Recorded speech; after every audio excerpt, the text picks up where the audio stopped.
He grabbed her wrist just as the car door slammed shut. "Don't go," Emeka shouted, his voice cracking as security men rushed toward him. Amara turned, her heart racing. "Let him go," she yelled, struggling against the grip of her father's guards. Everything was happening too fast. One moment, they were laughing under the orange glow of the streetlights, sharing roasted corn and dreams. The next, her father's black SUVs had surrounded them like predators. "Take him away," Chief Okafor ordered coldly. "No," Amara screamed. "Papa, please." "He didn't do anything." Emeka met her eyes as they dragged him back. Despite the fear in his chest, he forced a small smile. "I'll be fine," he said quietly. "Don't cry." But she was already crying. That night changed everything. Before that moment, their love had felt untouchable. It started weeks earlier, on a hot afternoon when Amara's driver lost control of the car on a busy street. The engine died, horns blared, and frustration filled the air. Amara stepped out, annoyed and out of place, her expensive heels touching dusty ground for the first time in years. "Madam, your feet move small," someone shouted. She ignored them, trying to call for help, but the network failed her. Then a voice came, calm and steady. "You look like someone who's not used to this kind of trouble."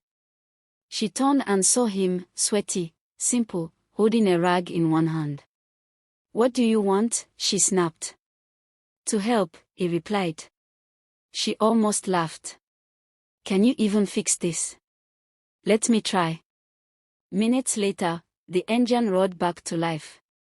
Amara blinked, surprised. "How did you?" He shrugged.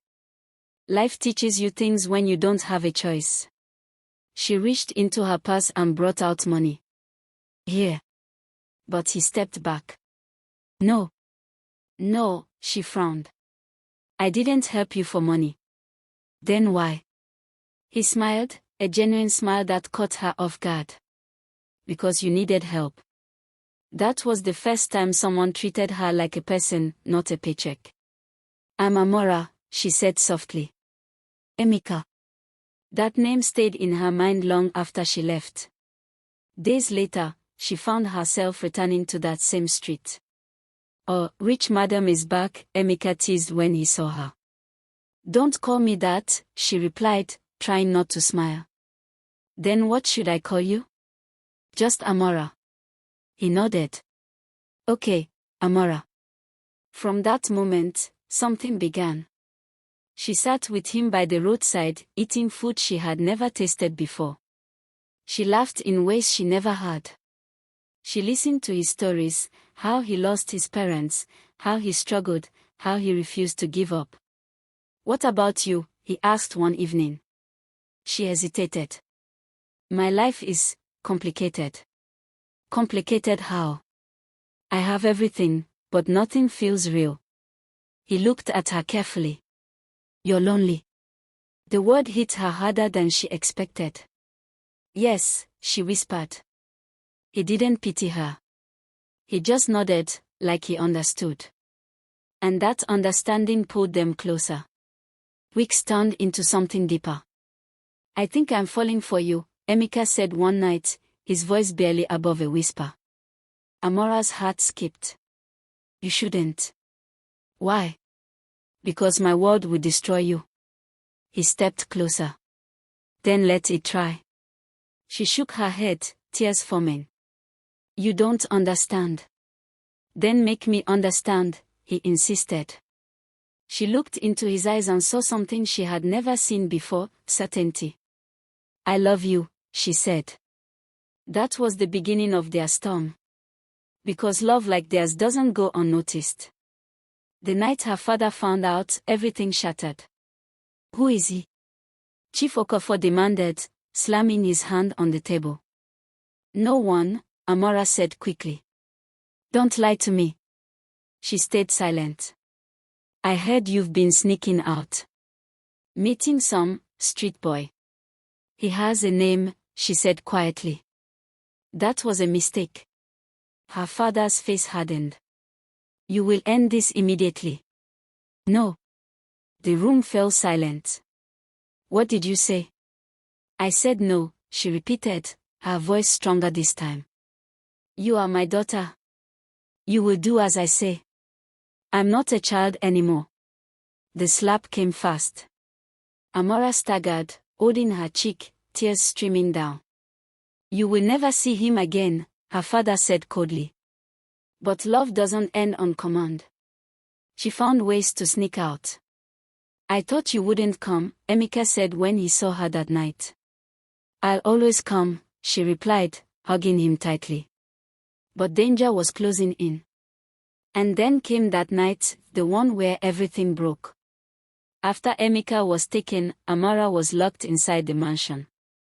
Days turned into weeks. She tried calling him, but his number was unreachable. Where is he? She demanded from her father. Gone, he replied. What did you do to him? I saved you. She broke down. Meanwhile, Emeka lay in a small clinic, bruised and broken. Stay away from her, the warning echoed in his head. But staying away felt like death. I can't lose her, he whispered to himself. He looked at his hands that had nothing to offer her world. And in that moment, something changed. If I want her, I have to become more. That was the beginning of his rise. He threw himself into his art like never before. Days without food. Nights without sleep. I will make it, he told himself again and again. People began to notice. This is powerful, one buyer said, staring at his painting. How much? Emeka hesitated. Anything you think it's worth. That painting sold. Then another. Then another. Months passed. Then years. His name started spreading. Have you heard of Emeka? People whispered. The artist. Yes, his work is incredible. But even as his success grew, one thing never changed. He still loved her. Every painting carried a piece of her. Her smile. Her tears. Her absence. I'll find you, he said one night, staring at the city lights. Back in the mansion, Amara had changed too. She was quieter. Stronger. But still broken. Marry him, her father said one day, showing her a picture of a wealthy man. No. You're running out of time. I don't care. You think that poor boy is coming back, he sneered. She looked straight at him. Yes. Years later, an invitation arrived. Art exhibition, Emeka Art. Her hands trembled.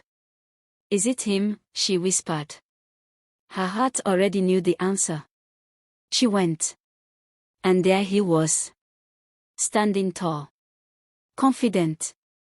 Changed. But his eyes, they were the same. Emeka, she breathed.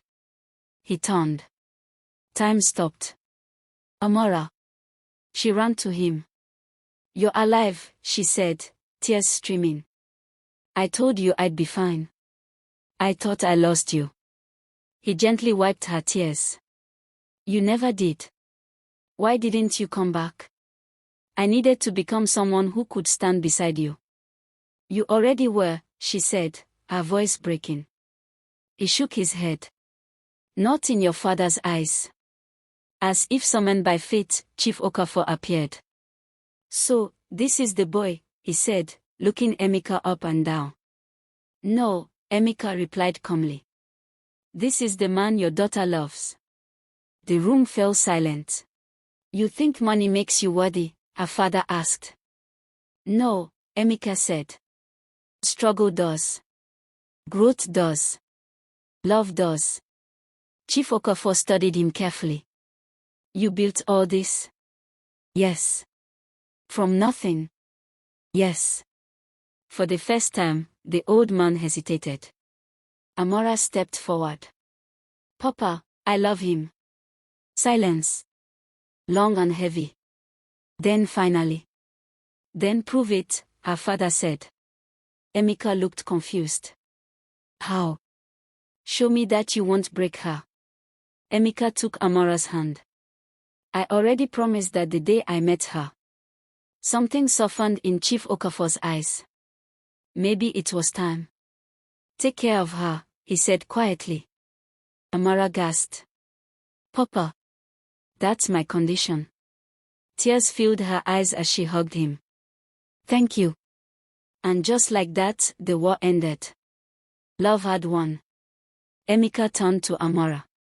We made it. She smiled through her tears. We always would. They stood together, no longer divided by wealth or fear. Just love. Real, tested, unbreakable love. And as their story spread, people realized something powerful. Love isn't about where you start. It's about what you're willing to fight for. If this story touched your heart, don't forget to like, comment, and subscribe for more powerful stories like this. Share your thoughts below. Would you fight for love like this?